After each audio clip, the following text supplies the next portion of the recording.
Hello everyone, I'm CJ Werleman. Don't forget to click the subscribe button below, and once you've done that, then we kindly ask you please help keep our show going and growing by supporting my journalism and this program at patreon.com/CJ Even $1 or even $5 per month is a big help, and you'll be helping us expose more injustices in the Muslim world. Now let's get into it. Qatar is the first Muslim country to host the FIFA World Cup, but Western countries are aiming to make it the last Muslim country to ever host the tournament by seizing upon Qatar's anti-homosexuality laws. But we've seen this tactic used against Muslim populations many times before.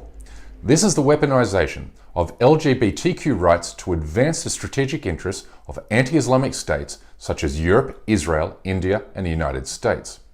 For years, Palestinians have been victimized by LGBTQ activists who have pinkwashed Israel's criminal occupation and system of apartheid rule. Applying the concept of pinkwashing to Israel. The idea here is that the Israeli government doesn't actually care about the rights of individual LGBTQ people, but rather is using the movement to rebrand Israel in order to cover up its mistreatment of Palestinians in occupied territories. We don't want to allow the Israeli government to use liberal Tel Aviv in order to hide occupied Hebron. We will return to Israel later in this episode, but let's first take a look at what's happening to Qatar. Right now, the Arab country is being presented in the Western media as a country filled with fanatical Muslims who are easily tripped into fitful rage at the mere sight of a gay rainbow. This right here is a textbook example of how the West uses Islamophobia to advocate gay rights. But let me make this clear. Criticizing Qatar this way or another is not an issue. The issue here is the West's hypocritical double standards as they relate to human rights, and the way Western countries use LGBTQ as a weapon to demonize Muslim countries and Islamic culture. Take Germany, for example. Its national football team covered their mouths to protest the banning of the rainbow armband during World Cup matches.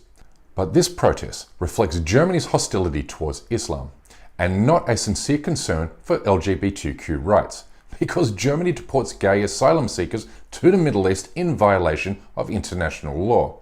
This is the same Germany that happily buys oil and gas from Qatar. And this is the same Germany that bans so-called free speech when German citizens express solidarity for Palestinians. I mean, we are talking about a country in which more than 800 mosques have been attacked by right-wing extremists during the past 8 years. And let's not forget that it really wasn't all that long ago when the German football team was giving the Nazi salute while playing in England. But Qatar is an easy target, because Western countries instrumentalize gay people to pontificate Western values while demonizing Islamic countries. These same Western countries were notably silent about gay rights when Russia hosted the previous World Cup in 2018, even though homosexuality has been effectively criminalized there. You see, what the Western media wants you to forget is that unlike Russia, America, Britain and Europe, Qatar has never invaded another country, never committed a Holocaust or genocide. It asks only for visitors to respect its religion and culture. Yeah, it's been very disappointing for people who live here because it's not being portrayed accurately or fairly in my view. Like I said, I've lived here for 6 years. I live with and amongst Qatari people and live in their country, which is welcoming and accepting, and living with a lot of different nationalities all living together. It's a very safe environment. I've never felt so safe. I mean, ask yourself this question. Why are white people always so eager to stand up for gay rights, but never the rights of other persecuted peoples, like the Palestinians, Kashmiris, or Uyghurs? Well, it boils down to money.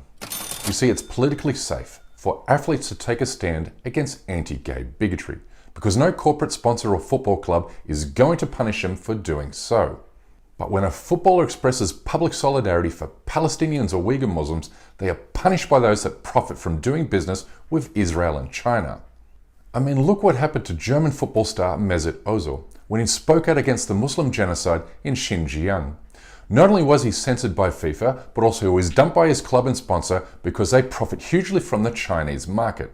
Now watch his former agent describe the dilemma Mesut faced.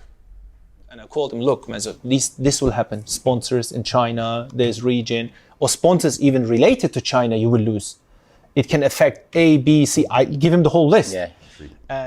But wearing a rainbow armband while playing for a national football team in a Muslim country is hardly an act of bravery. I mean, look how quickly the England team backtracked after being threatened only with a yellow card.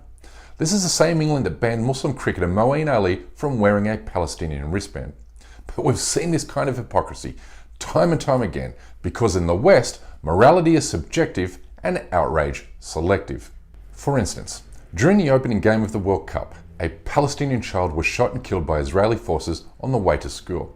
But this is what the Western world was outraged about: a guy being denied entry into a Qatar stadium for wearing a rainbow t-shirt. Denied entry into a stadium. Has the world forgot that he'd be arrested for wearing a hijab in India or France?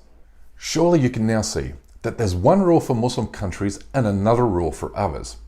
But none of these realities stop Western countries from weaponizing LGBTQ rights against Islamic populations. You see, for years, Israel has been instrumentalizing the gay community to exploit Israel's relatively progressive stance on gay rights as a means to deflect international attention away from its criminal occupation and system of apartheid rule. Israel says to the world, look, we allow gays to dance freely in the streets while Hamas is locking gays in jail. That same Israel, where gays march proudly in our streets and serve in our parliament, including, I'm proud to say, in my own Likud party. Netanyahu wants you to forget that 2 million Palestinians in Gaza are not only locked in a steel cage, but also treated far worse than animals in a zoo.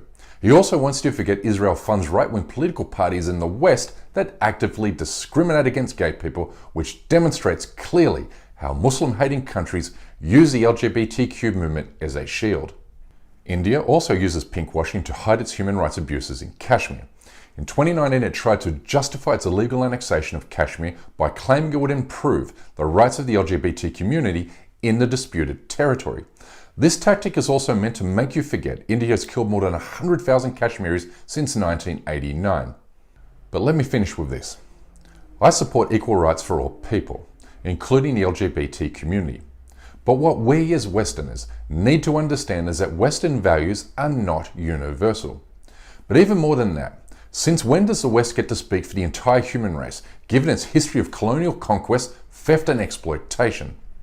It's also important to understand that Islamic countries hold different values to the West, and that when you choose to visit Qatar, Saudi Arabia or wherever, you should be willing to play by their rules and respect their culture. And if you are a member of the LGBT community, then know this about Middle Eastern countries. They have a simple don't ask, don't tell policy. All they ask is you don't shove this kind of stuff in their face. So be kind, be polite, that's pretty much it. Oh, and one last thing before we go. Last week we accused Elon Musk of hating Muslims. Well, this is what has happened since. He deleted a tweet showing this YouTube channel exposing Indian police violence against Muslims. More proof that this craven douche nozzle is a crypto-fascist who supports the Israeli and Indian governments. Anyway, that's my time for today. Please don't forget to subscribe to this channel, and we kindly ask you please support this endeavor by becoming a member of this show at patreon.com/CJWellerman. We can't produce, sustain and grow this show without your help, and we offer exclusive benefits to those who do. But for now, good night, good morning, wherever you are, and stay blessed.